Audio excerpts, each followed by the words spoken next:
been about 3 hours ago now that all of this unfolded, about 9:15 this morning, when police got the call of a shooting on the second floor of the high school. It originally came in with multiple victims, and as police and law enforcement and first responders arrived on scene, they determined 4 victims, 3 transported to the hospital. Heavy presence of law enforcement.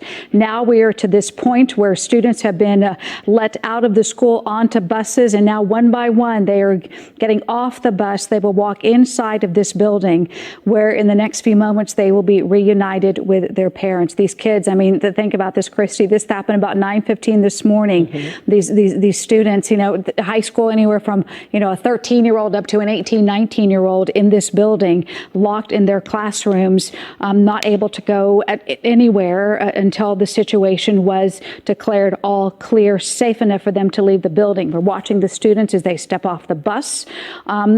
They are being looked like probably checked for identification. Police are now, you see that one officer as they come off the bus, he's got his camera phone there, taking a picture of the ID of every single student. They want to make sure that everyone is accounted for. This is a large high school, about 2,000 students is what we suspect. So they definitely want to make sure that everybody is accounted for and gets back to their families. But we're not quite sure how the actual reunion is going to happen. Christy and Deborah, we are as close as anyone can get at this point, who is not law enforcement, to the scene of this crime, to the scene of this shooting that happened just after 9 o'clock this morning inside of Mansfield's Timberview High School. We are perhaps 150 or so yards, maybe 150 yards away from the school and the distance here. We're here off of Collins Street behind the softball fields, where a lot of parents have gathered just to wait for any word about what happened inside, and of course wait for word from their child. I'm joined here by mother Brittany Barnes, and I want to stress she knows her son.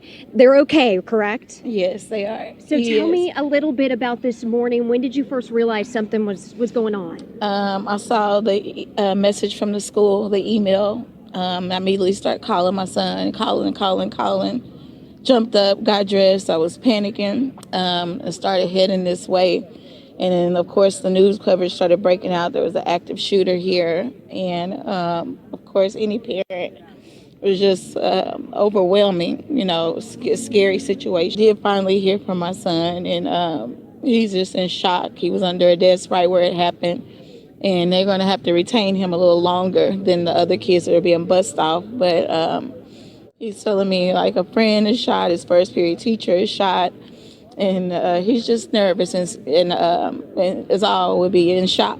I mean, he's just like, Mama, where are you? Just make sure you're here. And your son, to be clear, was he in the room where the shooting happened, or was he next door? I can't confirm if he was in the room or next door. He just said, Mama, I was under the desk and it was so loud. But he was able to tell me, like, my first period teacher is shot, my friend is shot, and they're at the hospital. And they won't let me leave because this is the area where everything took place.